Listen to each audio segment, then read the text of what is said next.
Welcome back, ladies and gentlemen, to Being Guillén.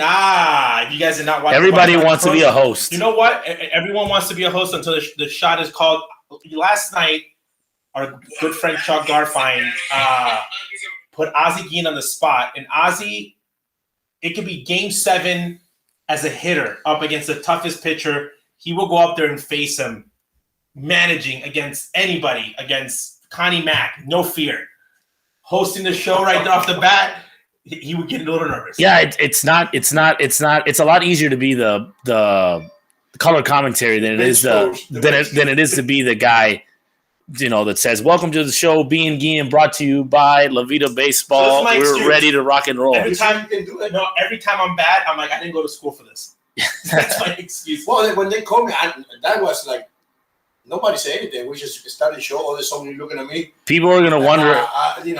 People did a good job. Before we get into the topics, people are going to wonder why you're wearing a. When the good golfers. Yeah, you wear blue. You know what? This is this is the worst golfer of the day. The Masters. The Masters. So this is the Master. This is the Pastors. He got into Latino's closet, but let's get off the bat. So, Ozzie, right off, welcome to Being Guillén again. How was Miami? Okay, you were there in a very unique trip, not scouting for baseball. You're actually visiting your friend who's an artist, actually a former great bullfighter. And doing something that is part of like your hobbies, bullfighting, art. It's something that most people don't understand about Ozzie Guillén and his eccentric life. It was great. I was very happy for him because I thought they were going to be little, You thought he was going to suck? Yes, because the guy is from French. Obviously grew up bullfighting in Spain, and people in the United States not that into a bullfight. Yeah, and I was kind of worried about it, but more people was into the art more than the. So I think the part that was cool about the art, one of the coolest things that I think about that they use in the event is they call it in Spanish el capote, which is like kind of like the cape, which is actually very heavy, but it's a really cool material that usually don't. Yeah, it's like a kind of tarp. But it like moves, but he actually draws on the tarp. So it's actually pretty cool. It actually gave me an idea. You're not an artist, but if you were an artist, I would have you do a painting on like baseball jerseys. Yeah, the Guilléns, the Guilléns, one thing about us is that we're good dancers, good drinkers, make people laugh. Art, not really our strong suits. Well, overall, I'm talking about being able to play music, being able to paint stuff or draw stuff, not really our strong forte. And that's okay because there's people that are good at certain things. You have to know what you're good at and you have to know what you're not good at. So I hope that you could appreciate good art, but no one on this panel, mom, other brother, I don't think Adela's Future has art in it either. Well, we're not very artsy. So art is like sports. I think it's an opinion, just like music, of what you like. Because I'll give you something real quick. A guy just sold a sculpture for 18,000 euros, pretty much like $17,000. I don't know what the exchange is, and it's air. There's nothing there. He just described what the mural was. It said it's made out of air and spiritual. So some guy, I can't call him idiot because that's offensive, paid him $18,000. So, which is my next question. It's unique. So here's my next question, because I'm going to be honest. Sarah and I had a little argument because I tricked her. I'm not going to tell her how much I paid for it, but it wasn't how much I told her it was. I bought a Topps card, top 70, a Frank Thomas picture of his baseball card that looks like a piece of art. Because I thought it was super cool. Because to me, Frank Thomas, I know him. White Sox, he's one of my favorite players growing up. If they make one for Juan Gonzalez, I would pay for it. I think I underpaid. Had they charged me the price that Sarah thought was the $400, if I had the money, I would pay it, and I would. Man! Like I have gloves, so that's my art. So when we talk about sports, again, we always judge, and coming from our culture, we love looking down at other people's culture, even though we're super open. We love doing it. So in the world of sports, what is bullfighting? Because you grew up with it in Venezuela. Bullfighting is like number one. We consider it a sport. It's but not. Do you rank bullfighting in your love, like in your the top sport? You can be honest. In my sport, like you like baseball, bullfighting. Number one. You like you enjoy bullfight. You enjoy watching a bull event. more than you watch a baseball game. The only thing I like most about besides the Bulls, no one's paying you. It's gonna be Adela and also. Okay, that's family. What? Okay, but you know why? Because I never pay any penny to watch any sport. Maybe a soccer game. No, we got free tickets for watching Real Madrid. And I pay a lot of money to watch a bullfight. But it's your thing. I got tickets. That's my passion. I think that it's, again, art, music, sporting events.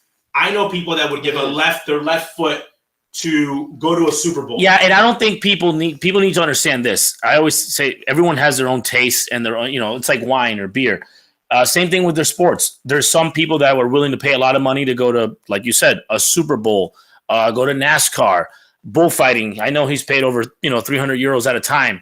I've personally paid over $300, $400 to go to a soccer game. So it all depends on what your taste is. Now, bullfighting is not a Latin thing. You don't see many baseball players talk about it. It's more of an acquired taste. It's also an eccentric.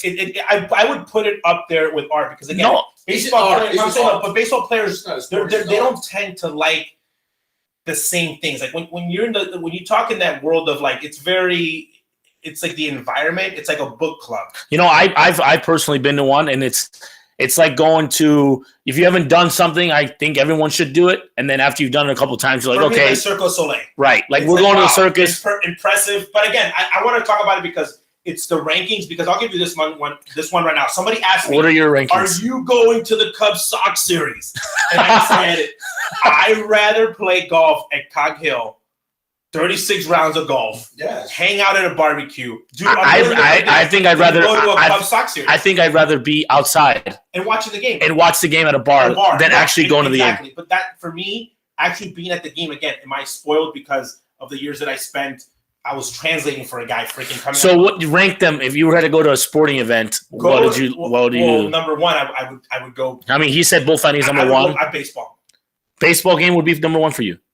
I just think that's the sport that I watch the most. Okay. And I think a sport that I don't go enough to, but I think that I want to go to. So I like watch boxing. So live boxing. Live boxing is always fun. For me, it would be to go to Europe and go to a soccer game. Yeah, right, not just any game, because I have the Chicago Fire in town. Correct. You want to go to a championship. I want to go to a game in Europe, and I go to baseball games now to do something outside with my significant other.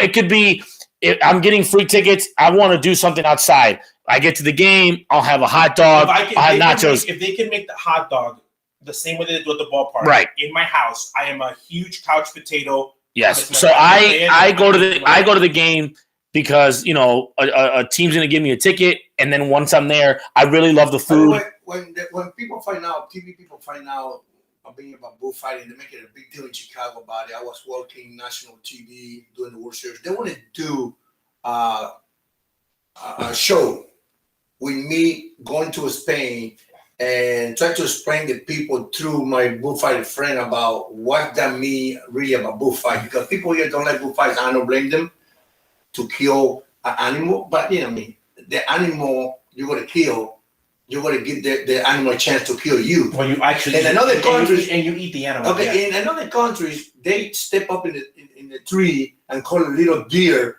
shoot it. Well, some people, like I said, acquire tests. Some people enjoy hunting. So the reason I wanted to bring it up though is because there's acquired taste. Again, when you rank your sports, we're going to talk more about this because sports ranking is like up there. Like when we do the show, for me, I love going to see players that I've never seen play before. So like when Mike Trout's in town, again, I love seeing the quality of the game. The talent on the field. That's a huge thing for me, even when I watch on TV. But again, I'm glad that you had a good time in Miami. I'm glad that everything's going well. On our next segment, okay, two teams in town. You've been very vocal about this, Ozzy. And we already have somebody commenting that says, apparently Tony La Russa runs Chicago since he has an office. So I said, stay tuned. We're about to jump into that stuff. Well, I don't know if Tony runs Chicago, but he runs that clubhouse for whoever likes it and doesn't like it. I'm going to say real quick, Chicago media has made a point because Tony La Russa said that Lucas Giolito's job was not to be chirping at the umpires. Basically, that's not to have fun at the expense of the umpires. At the expense of the umpire. Again, we don't know what happened in the dugout. He's not being negative. He is doing his job. The reason that he's a manager of this team is because the last guy was too free will, and the players got him fired because he was not doing his job. 2 teams in Chicago, I actually predicted that the other team on the north side of the city would be in first place. In this show, I said it. So, again, 2 teams, both in first place. Debates are happening. You talked about it.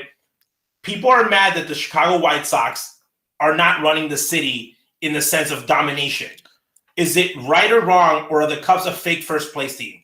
you know what? I can speak on this because I literally been in this town a long time, witnessed both rivalries. I've witnessed rivalries when both teams were good, and more late into the season when the Sox Cubs would face each other in the mid 2000s, in the later 2000s. Both teams were in first place. A lot of hype would go into the series. I really hope that this can last. So when they do face each other, Cubs Sox, that's not till like August, I believe, that both teams would be in first because it's better for the city. There's more excitement. Both teams are in really bad divisions. They're not top heavy like the AL East. Do I think both teams will last? I actually think both teams will stay all year, first, second, for that same reason. I don't think both teams in that division, they don't have to face that big competition.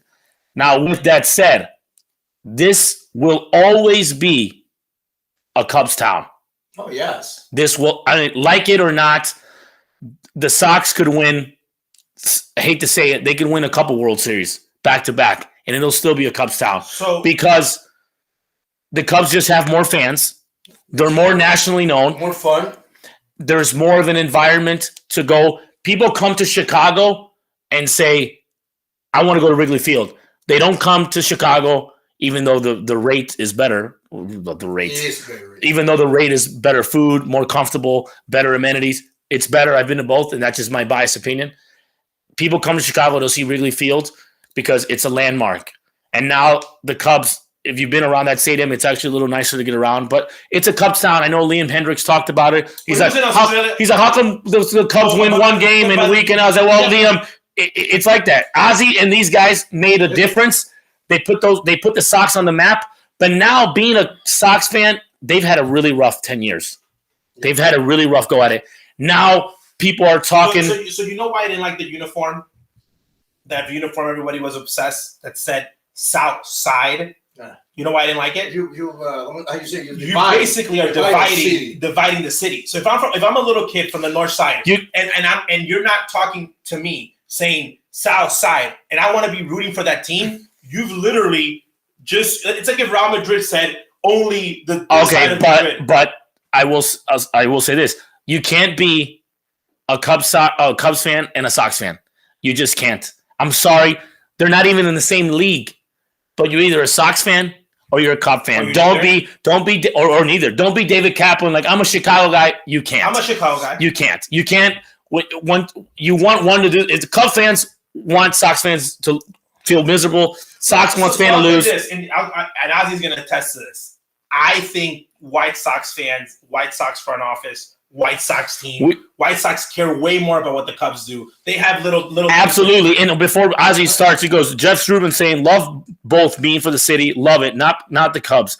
I love watching Brian and Rizzo and Contreras. Plus the Sox have the kids zone, which we run. Cubs wives are very upset that we have that. So I guess this person works for the Sox Stadium has great amenities. I keep saying that for a long time. Great amenities. Great place to go. You know, I always say when I was a player, we go to play. You know, not at Wrigley Field. We go to play in the biggest bar in Chicago. Okay, let me tell you something very quick. I was in the double deckers.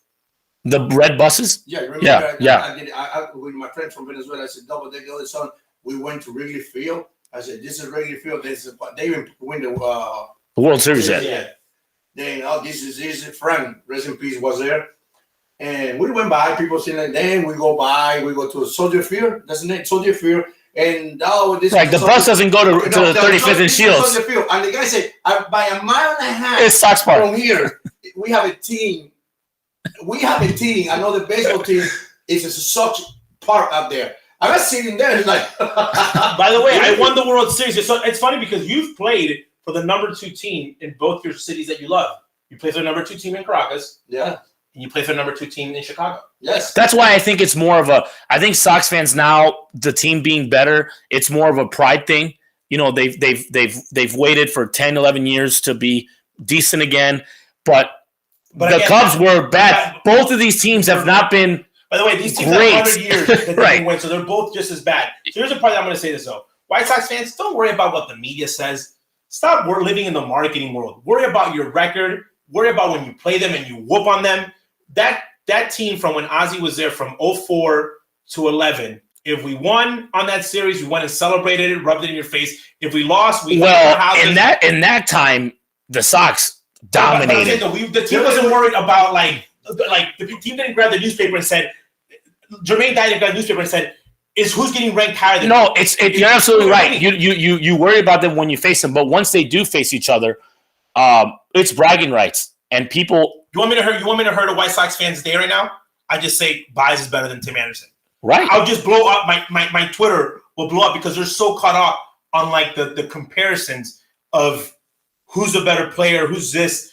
It's all fixed by winning. So when you play them, okay, sweep them, make fun of them, be aggressive on them. I think that the Tony aspect is going to add more because Tony's a Cardinal, and I know the Cubs fans hate Cardinals, so it's going to add more.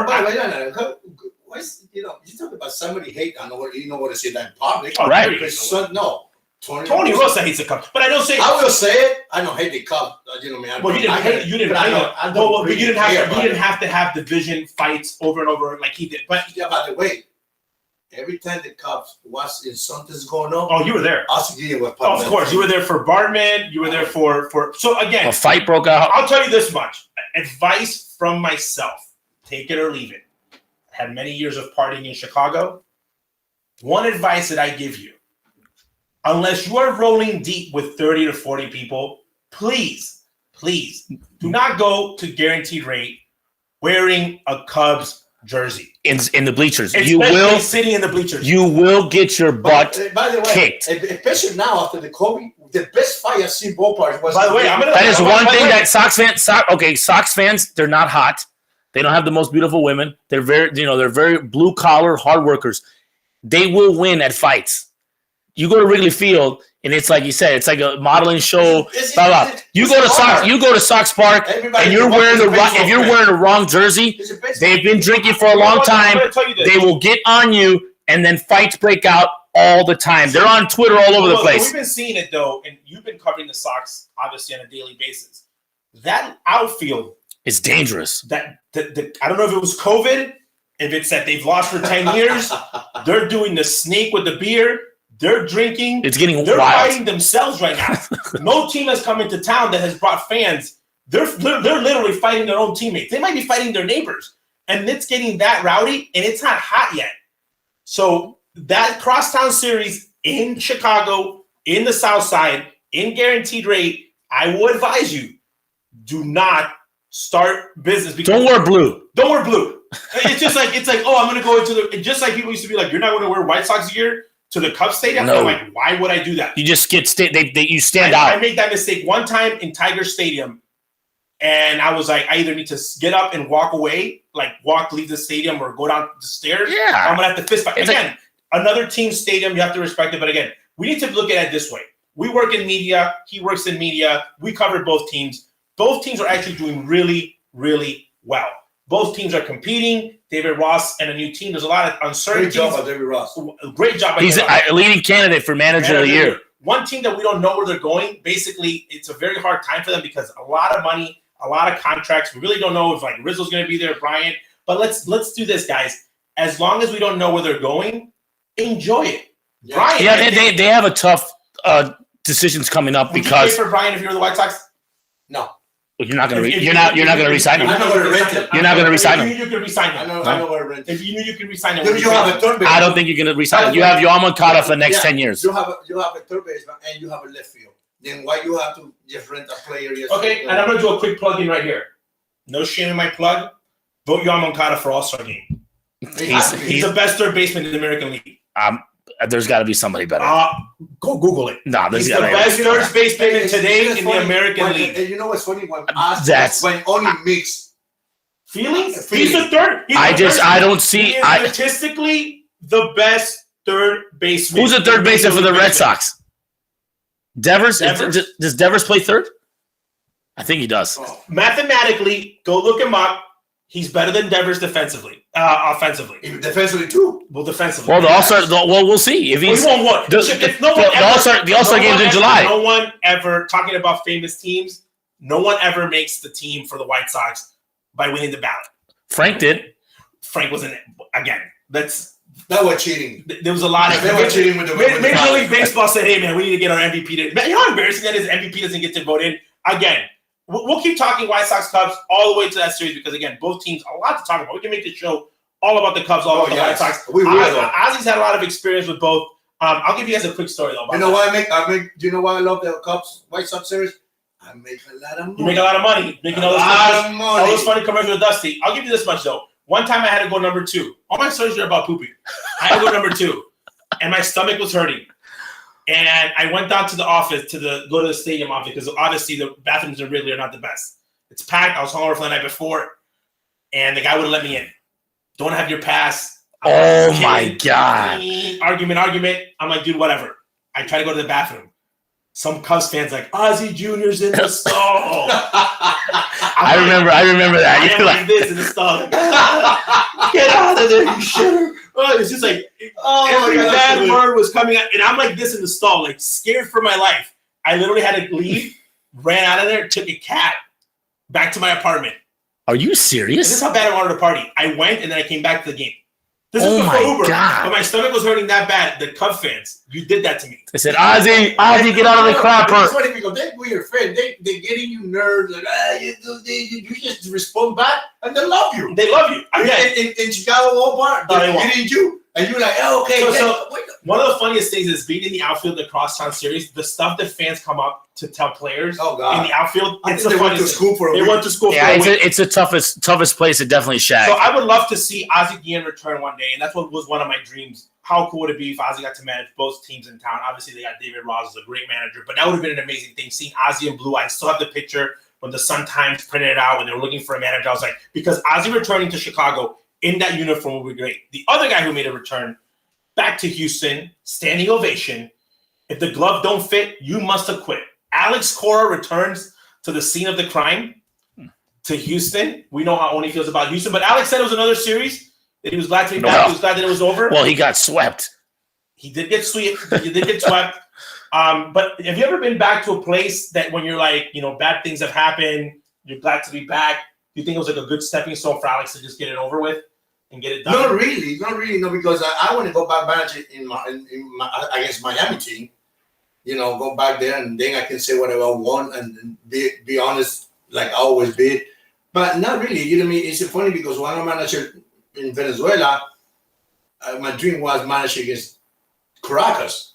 All of a sudden, big mistake. The Caracas people forgot I was Venezuela. The people forgot I was one of the best in baseball ever went through that country. They insulted you a lot. Oh my God. I've never heard so many people insulting me I have a question in my life. I think the biggest return for you, in my opinion, again, Ozzy was traded. We got on a plane that night. We went to Miami, and it was kind of like our lives had shifted. So, like, our talking to the media, the only guy that flew down to Miami to cover Ozzy was Joe Colley. Everybody else was lazy. In Chicago, they're fake after they, Ozzy had made them money and all that. They never went down there to cover you once. But your big return was to Wrigley Field. Yes. As a Marlins manager, how was that return for you when you came to Chicago? Was it like, a lot of media? Oh, it was. Well, that's the biggest media they have that year. And by the way, and the Marlins actually were in the race in that moment. Yeah, it was packed. I think it was fun because I never denied the media. I always telling the truth. I always say what they have to hear. But I think the media in Chicago got my respect. They respect me just because I give them what they need to hear. Now I'm part of the media, and I never see so many weak media, soft media in this town. Well, I will say this. Tony's taking a lot of criticism from because people don't like Tony from the media, but I don't think it's because of. I just don't think they liked him since the beginning. That's for the media. They've never liked that hire, and anything that he does or anything that goes wrong. Think about it. Like you said, that team's in first place, and they're getting hammered. Well, talking about another team, I love the fact that the Houston fans though they applauded him because let's be honest, they got a championship ring. He wasn't their manager, so they didn't lose him. He already had moved on. I really love the fact that they embraced him like Boston Red Sox fans did. I think the return was that much easier. Yeah, and I don't think Alex and Agent Hitch have gotten the boos like the players have. Well, they weren't hitting. Right. So it's more the fans are more mad at the Yankees chanted Altuve's and whatever. I can't say it on the air for like 9 innings. They were chanting the other day against a team that was They were chanting. So I think Alex they know that Agent Hitch and Alex were part of it. But I think the players are the ones that got the worst of it. Altuve, Correa, Bregman, those guys get booed. But, good for Alex. He got obviously he got beat, which a team that I think has more talent than the Red Sox do. I think that's one of our next topics is that the Houston Astros, whatever, Dusty has – when they're on the field, Dusty has really, really, really good Latino players. So let's talk about that. So Jordan Alvarez. That's what I'm saying. So everyone forgot about the Astros because everything became about two teams. The Red Sox come into a season where they lose their manager. Okay, it's a COVID season. I think that there was teams that said, "Go get them. If we win, we win. If we lose, we lose." I think the Red Sox was one of those teams that were like, "It is what it is. Whatever happens, happens. Whatever happens." Same thing with Houston. Now those teams are back at full force, and when you look past the drama, their teams on paper start making a lot more sense. The trades that were kind of making a little bit more sense. The players are looking a little bit better. The part that I think is more interesting is the spin rate thing. When I'm looking at the list of players that spin rates have changed, none of those guys are on the Astros. None of those guys are on the Red Sox. There's not a top dog that his years changed completely because that list is out there. You can Google it. I shared it today on Twitter. I made a whole video on YouTube about it, about guys that he can prove that they're cheating. Doing the whole pine tar thing or more. So I think that the Astros and Dusty actually have not been giving credit how good their team is. And now, Alex, we're proving. I think that with the Mookie Betts trade and Chris Sale being hurt, we thought that was the whole Red Sox team, including myself. Chris Sale's coming back this year at some point. Correct. He should come back this year. The Red Sox has got to stay afloat, but the only thing bad about that is that they're in a gauntlet of a division. They would wish if the Red Sox were in the American League Central, they would run it. They would run that division down. They are in what we like to call, when you're in soccer, they're in a hard group. They're in a hard group. But because what does that mean? That means that every time, look, they got the Yankees. They went to the West Coast to play Houston. When they're supposed to, they don't have days off. They don't have. The only time they can take a breather is when they face the Orioles. Everybody else, the division every 2 weeks in Chicago. I guarantee you're struggling. Don't worry. The Tigers are coming to town. Or with the Cubs, don't worry. We have the Pirates coming to town. And I don't care who you are. That lets you relax as a manager. Ooh, I know we're going to take 2 out of 3. It's easier. But in the meanwhile, you got to build your team depending who's your division. If you look at the division, the White Sox division, it's like, really? I watch those guys every day they play against. They're very bad. Oh my God! And that is why those teams won't go far in the playoffs. You just said it. Because during the year, you compete. Well, what happened last year? You go against a team, again, that's good this year. You face an Oakland team. You're like, whoa, this team's actually not bad. When you go into the playoffs, you're going to be facing way better teams more consistently. When you start beating up on those ALC, and you should. You can only play who's in front of you. But I think when it's time, that's why I always think those AL East teams and all those teams do better because they face tougher competition. So I'll give you an example, okay? Right now, the Giants are flourishing. They play really hard division. Only the Diamondbacks are like to push around. Rockies depends. But when the Nationals won the World Series, everyone was shocked at the end. But then when I look back at it, they had overcome a 19-34 start, so they had gone through a really bad place. And then to get to that 19-34 start, just like the Marlins did, they had played like the top teams in their division. So they're facing weaker teams in the playoffs than they did in the whole regular season. So I think that jump, depending on your division, yes, it could be a catalyst for you and an Achilles heel because that team, might beat you at the end. But when you play in a better division, it prepares you better for playoff baseball. I think that this is going to be a run all the way to the end. But again, I agree on that. And I don't think anyone's going to run. I don't think anyone's going to run away. I don't see the white. They could easily win it, but they're not going to run away with it. No one's going to win the division by 15 games. Exactly. No one's going to Seattle this. Exactly. No, but I think the White Sox should win the division at least by 7. Well, you said 10 games now. 7. Lawrence Holmes yesterday said 5. That's a lot. So I think if they win it, it's going to be 3. So I wanted to touch real quick on that 2 topics for wrapping it up. Number 1 was last night, a very scary moment in Durham, Tampa Bay AAA team. A young pitcher literally takes a sniper off the face, not even the head. I think it was like the face. Yeah. And it was so bad that they actually called the game. You can see the reaction of the players on the field. And when you're that close, you can hear bone breaking. You can hear the sound of it. That's why it's so impressive. The question that I want to ask is, and I'm not saying it's going to happen, that it will happen, but it wouldn't be illegal.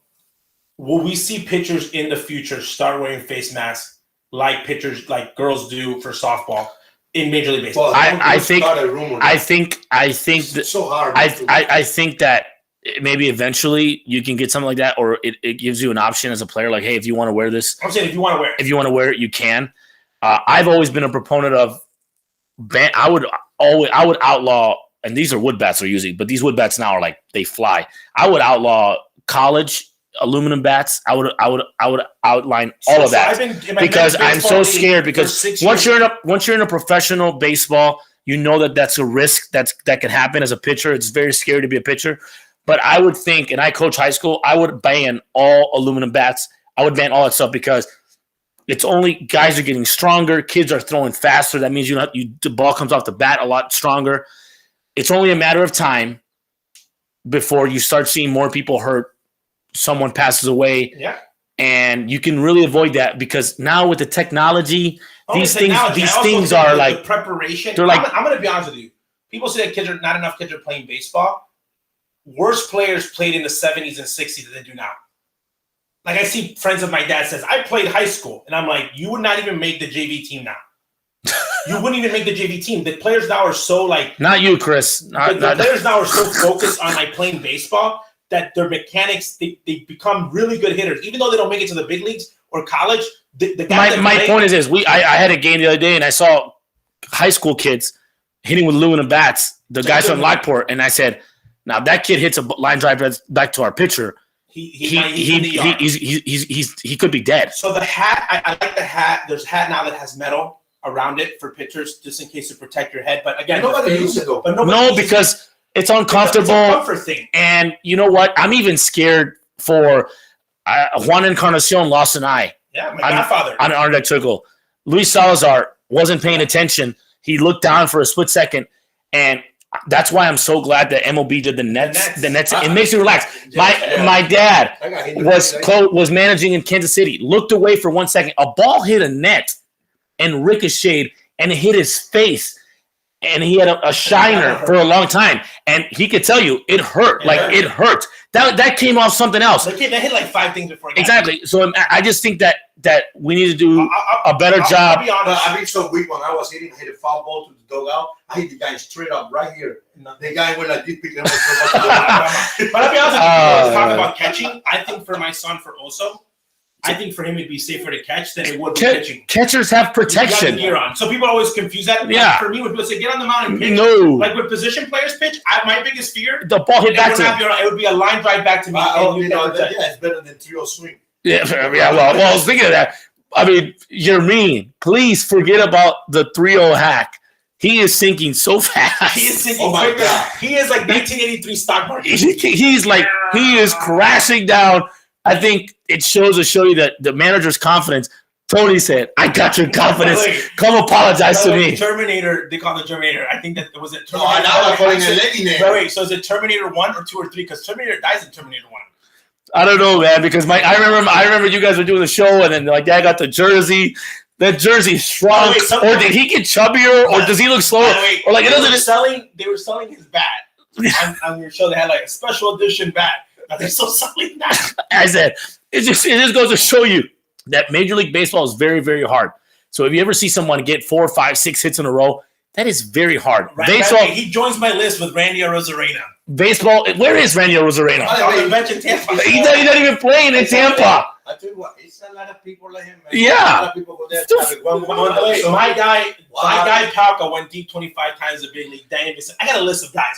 But the big topic, again, we always joke around name changing. We got guys that saying real quick, should Jake Lamb DH against right-handers? Yes.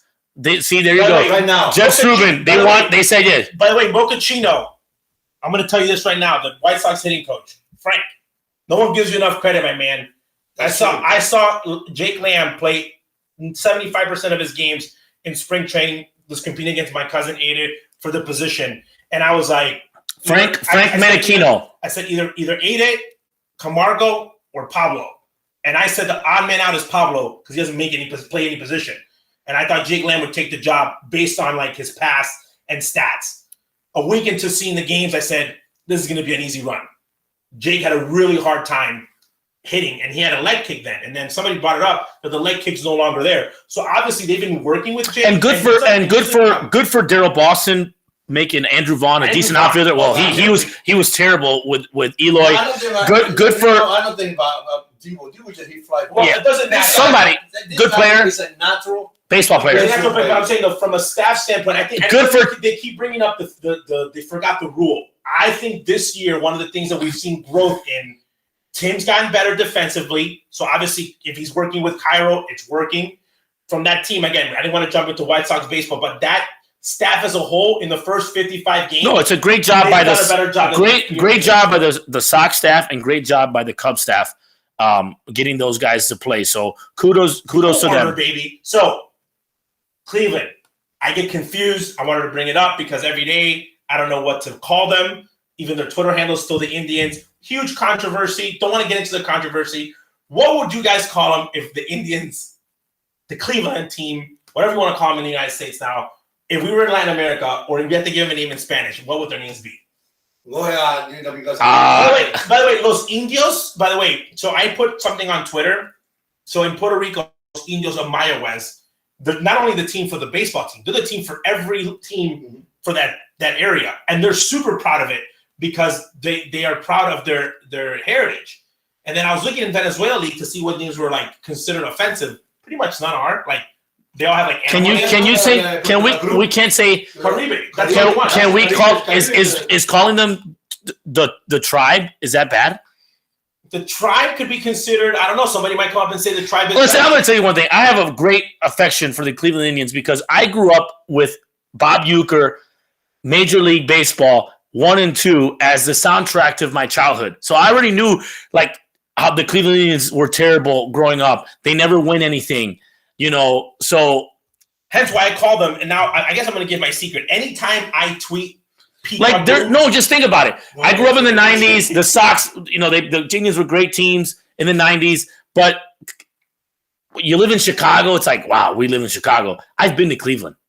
Like Joakim Noah says, I don't see anyone taking a vacation to Cleveland. Do you? I think one of Ozzy's best jobs ever is when he told Slider. Yeah. Even to the Indian fans. No, it was to the mascot Slider, who could be one of the most annoying mascots. Don't even know it's the same guy in there. He's really good at his job, but he's very annoying. But what would do you even have a name? Because again, they got to come up with a name. Los Caquetillos. Caquetillos, I don't know the Indian tribe in Venezuela. That we feel proud about them. Let's hear your Cleveland. The guy, the pale hose. We like the Cleveland. It is very hard not to call them the Indians. It is. Yeah, it is very, very hard. Why the White Sox call them the White Sox when they use Black Sox? I don't know. They've been around. They've been around. They've been around forever. Optimistic for that one. I would, because that's it. They're also the team that wore red for a couple of years. Yeah, and the Black Sox scandal. And now they got the little pennies, the gangster pennies, South Side. Yeah, gangster pennies. They better not lose no gangster pennies because they say bring the 83 back, bring the Whitney Gugley back. Bring Unreal 2.0. So again, there's a lot of names that we can go out there. Baseball is getting better too, though. Now it's time to get the Heat. Now they start real games. The Heats are coming in again. The Cleveland Heat. Yeah, there you go. So Cleveland Heat. Boring Cleveland. Boring Cleveland. Boring como aburrido. Well, I didn't know there's the Rays. It's not only it's because of the rays of sunshine. We were from the days of the Tampa Bay Devil Rays when they were real bad. That's 100 losses right there. 100 losses right there. So, in your Guillén guaranteed pick, who do you got for us? Last question from Jeff Subin is who gets sent down when Adam Engel comes up? Who got sent down? Who does? Who do they send down? They can't send Tony down. It would probably be my boy Danny Mendick. No, he loves and comes and goes. No. Danny Mendick. Anyways, By the way, I'm going to say this right now. They need a spot. Remember when Danny Mendick danced with the Dubs? He doesn't dance anymore. Hold on. Remember what happened when the team started losing last year? They stopped dancing when they sent him down. They sent him and Collins down, and it went like this. You know who they need? Chicken Willie. Nope. Chicken Willie's dead. Your boy. Oh, the only person that can save Adam Eaton right now today, they got to give him a call. Drizzy. They got to call Drake. They got to call not, Drake and not the rapper. They got to call Drake LaRoche. Yeah. Have Drake come in. I would. Cleveland Rockers for the Rock and Roll Hall of Fame. I like that. That's a name to go to. Cleveland Rockers. I like the Rockers. I would go with the Rockers. Guillén guarantees. I did very well in with or without Drake LaRoche. No, without. I got 3 plays that I'm gonna parlay them. Our Cleveland Rockers are playing the Baltimore Orioles this weekend. I'm betting a sweep because the Orioles, they're the Orioles. They can't get out of their own way. Cleveland Indians sweeping the Baltimore Orioles. The White Sox are going to win tonight's game most likely, but they will lose the last one. No. And then I'm also betting the Red Sox in a parlay. I'm going to bet the Red Sox the first 2 games in the series. The Yankees have been struggling. They got swept like 4 days ago against the Detroit Tigers. So I'm going to take the Red Sox, the Indians, and the White Sox to only win 2 games. They will lose 1. So Ozzy just said, basically, Ozzy Guillén, World Series managers guaranteed is that the White Sox sweep the Tigers. Yes. And I say they don't. Is that your guarantee? Yes. I said that I know yesterday, including my May. Well, Miggy's hitting 190. By the way, before you say, "Oh, you got to be careful with Miggy's," and I know now. Can I say something right now? Yeah, you can say it. Today the Tigers win. Today the Tigers win, and Miggy goes deep. Woo! I know, Dallas, and I bet you they got Dallas on the mound. Oh, and another thing. I hope we can go deep because that's our pride. And another thing on the Cleveland game, take the over on the strikeouts. I don't care who's pitching. Take the over. If the over is at 8 for strikeouts, bet the over. Because those Indians pitchers are going to deal, and they will strike everybody out. So and again, this show needs to be 2 hours. Well, I'm just saying that there's so many topics, but Miguel Cabrera is probably on the run for one of the most historic moments in our country's history from a baseball standpoint. So I am a nerd. I look at who Miggy's facing that night. Oh, he's got a chance today. Okay, so he's facing Dallas. So what do you think when I see Shohei Ohtani and Miggy's playing that day? That's 0-4. I said I hope he gets walks. Might get a base hit to right field. I bet you if you look at player props, Miguel Cabrera hitting home run is probably like plus Cabrera, 600. Take today, Guillén guaranteed. I like Miguel Cabrera going deep. That's a good. Take him a home run, Miguel Cabrera tonight. If he's in the lineup, I think Miggy can go deep. It's a low hanging fruit for him. He's a slow pitcher. He knows that. I know Miguel. He looks at Dallas. He's like, I can get this guy. He says you're not dominating me. You don't throw that hard. So Miguel knows. And by the way, Miguel loves soft stuff. He always has, even when he was the Triple Crown. That's my take. And I think that he's at that point in his career where he's looking at that. That's a good play. That's a good play. Again, in Adivino, he had a crazy play earlier. Ozzy took his wardrobe. I'll give $20 if anybody can guess the size of that jacket, of Adivino's jacket. By the way, so again, Drake LaRoche is the only person that can fix Adam Eaton. We got guys that, they're saying Ohtani's pitching today, and a lot of plays out there, but obviously make your plays either on PointsBet or FanDuel and let us know how you guys do. And on a special note, the Lamont Indian, I can say Indians, right? That's their school. That's his name. The name is Indian. How's their school called that? They're going to change it. No, they're taking it away. They're taking it away. By the time our kids go there, they'll be gone. I'll be honest with you. We start the playoffs today. My college, good luck in the playoffs. My college actually changed their mascot. We used to be the Tritons with we deemed it inappropriate. We went from red and black colors, and now we're the Waves, and there's like a little tidal wave. So yeah, the Tritons are like at Eckerd College, where I started. How about the Chicago Browns? Brown is what's the Indian's name? No, Browns was a football team. It's actually my name after a dog. Our team's name's the Browns. I thought about it, not a fan. And the Browns are going to win 6 in a row. No, they better be. They better be. They're never getting fired. So have a great week. Let us know. Send us, follow Being Guillén on our Instagram page. Send us your questions. Again, it's going to be a long run. Think about this. The last season was so short that we're almost at the end of that season. So whatever the standings would be today, had we played a little short season of 60 games. Well, you know what? The dog days of summer are coming, and now is when you start real baseball. You get past April, May, June, July, and August. To me, that's the real season, and hopefully we get some good races in September. By the way, a lot of people say, "Oh, we need the baseball ball. We need to go to the game. We need to come on. We bored home. You know what? Go. Just go, because I think yesterday, a couple of days, the White Sox party was no. I'm going to tell you this. No. White Sox fans, it doesn't matter if they had COVID or not. They can't sell that place out. Did you know that Tampa called and said to not let them not say that they could be wide open? So the Oakland, Tampa, they said Colorado, the team, there's about 19 teams that sent a list and said, hey, don't tell them that we were full capacity. We're only like this because of COVID. We're only like this because of COVID. And June 11th, Chicago's open 100%. So get out there. So embarrassing. June 11th, if the Cubs are sold out, I bet you the Cubs are sold out. I bet you the Sox won't. Points bet. Take that bet. Will both teams be sold out? Who's going to have more fans? Over under 35,000. Under. See you guys next week. Have a great one, guys.